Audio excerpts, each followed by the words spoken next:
Ce magnétophone, le Sony TC142, est un magnétophone qui a été annoncé en 1974 et qui a été vendu jusqu'en 1978 environ. C'est un peu l'ancêtre des Walkman et des Walkman Pro. Il est contemporain de mon 177 SD, mon gros magnétophone lecteur de cassette, qui était le lecteur professionnel de chez Sony de l'époque. En fait, un des meilleurs à sa sortie en 1973. Ici, le 142, c'était le modèle portatif, donc 3 têtes, mais des têtes en mono. C'est le seul lecteur de cassette que je connaisse, 3 têtes, qui a mono.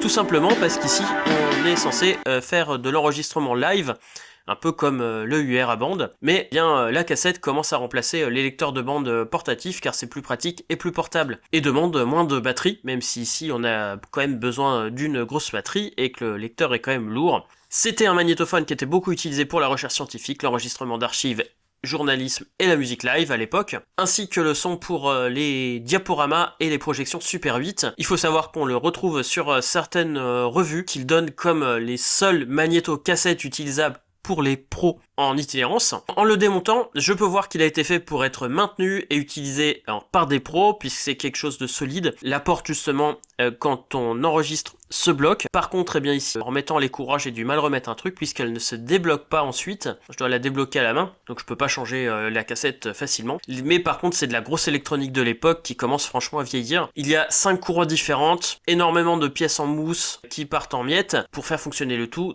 il y a 6 courroies, dont 3 juste pour le mécanisme de détection de fin, l'autostop et donc le blocage, et 3 pour la lecture de la cassette. Le mien avait besoin de nouvelles courroies et d'un bon nettoyage. De l'autre côté, eh bien, je n'ai toujours pas un son aussi bien que ce que j'aurais aimé, et tout simplement parce que je pense que la mécanique commence à vieillir et j'ai pas les capacités de refaire toute la mécanique complète. Par contre, eh bien, pour l'enregistrement ou la lecture, en fait, ça reste quand même correct, même si c'est sûrement pas aussi bon d'époque, et je n'ai pas un bon micro d'époque pour vous faire la démonstration de prise de sang. Il ne fonctionne pas avec mes micros que je branche sur la caméra en XLR.